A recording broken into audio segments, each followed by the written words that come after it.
IAS institute నిర్వహిస్తున్న all India scholarship exam pass అవ్వండి. 2 years ఫీజులో 50% మాత్రమే పే చేయండి.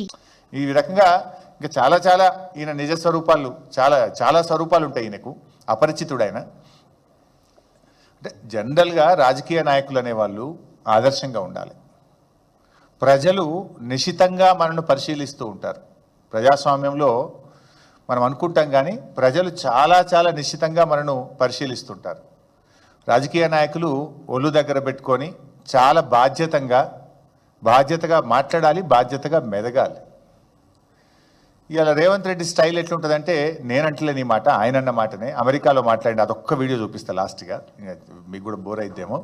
ఆయన ఏమంటే ఆయన జనరల్గా ప్రజలు పిచ్చోళ్ళు, మనం ఏదైనా మాట్లాడవచ్చు, నాలుకే కదా నరం లేని నాలుక, ఏదన్నా మాట్లాడచ్చు ఎటన్నా తిప్పచ్చు అని రేవంత్ రెడ్డి గారు త్రికరణ శుద్ధిగా నమ్మి ఆయన ఆచరిస్తుండు అని అనిపిస్తూ ఉంటుంది.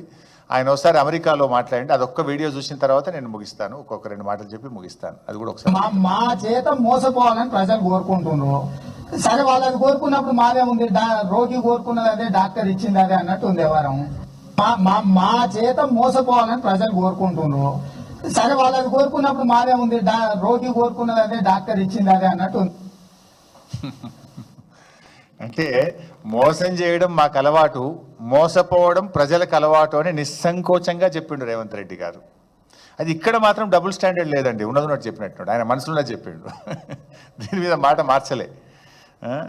ఈ రకంగా అంటే ముఖ్యంగా నా ప్రయత్నం వల్ల కూడా రేవంత్ రెడ్డి నిజస్వరూపాన్ని ప్రజలకు చూపించాలన్నదే నా ప్రయత్నం, మీ ద్వారా ఈ రాష్ట్ర ప్రజలకు చూపించాలన్నదే నా ప్రయత్నం.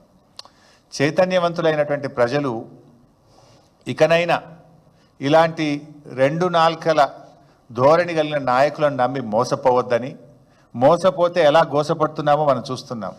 ఏం కోల్పోయారు అని నేను మాట్లాడుతున్నాడు. రైతు బంధు కోల్పోలేదా, కేసీఆర్ కిట్ కోల్పోలేదా, బతుకమ్మ చీరలు కోల్పోలేదా, ప్రజాస్వామ్యం కోల్పోలేదా, ఎన్నని చెప్పమంటావు చెప్తాను. అది 7వ తారీఖు నాడు ఇంకా చాలా డీటెయిల్గా ఇంకా చాలా వివరంగా నీ ఏడాది పాలన గురించి చాలా వివరాలు ఉన్నాయి, అవి కూడా చెప్తాం.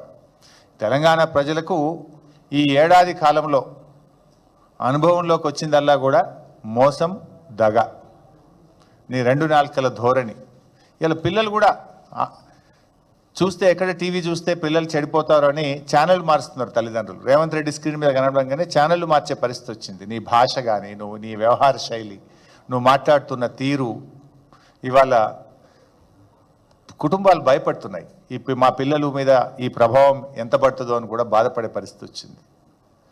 అంటే రేవంత్ రెడ్డి గారిని నమ్మితే ఏమైంది అంటే అన్న వస్త్రానికి పోతే ఉన్న వస్త్రం పోయింది అన్నట్టు అయిపోయింది ఈరోజు. సో నేను చూపించింది, నేను చెప్పే ప్రయత్నం అంతా కూడా ఈ ఏడాది పాలనలో ఎడతెగని వంచనకు నిలువెత్తు నిదర్శనాలు ఇవన్నీ. ఇది ఆత్మవంచన చేసుకోవడమే. ఒక నాయకుడు అనే వ్యక్తి ఏదైనా ప్రజలకు మాట ఇస్తే, ప్రతిపక్షంలో ఉన్నప్పుడు మాట్లాడితే దాన్ని నిలబెట్టుకునే ప్రయత్నం చేయాలి.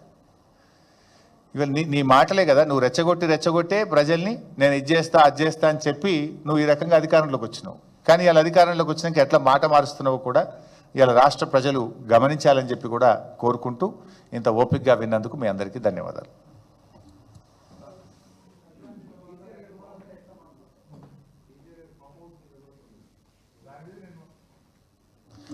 ఓపెన్ ఛాలెంజ్ చేసినా కదా నేను మొన్ననే, ఐఎమ్ రెడీ అని చెప్పిన దాని మీద ఎవరు రిప్లై ఇవ్వాలి కదా. ఆయన మాట్లాడిన గంట సేపట్లో నేను దాని మీద మా పార్టీ తరఫున కామెంట్ చెప్పాను.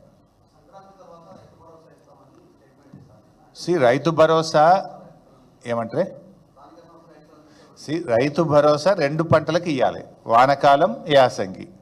వానకాలానికి రైతు భరోసాను ఎగ్గొట్టింది రేవంత్ రెడ్డి. యాసంగికి కూడా కలిపి ఎకరానికి 15,000 రూపాయలు వానకాలం యాసంగి కలిపి ఇవ్వాలని బీఆర్ఎస్ పార్టీ డిమాండ్ చేస్తుంది.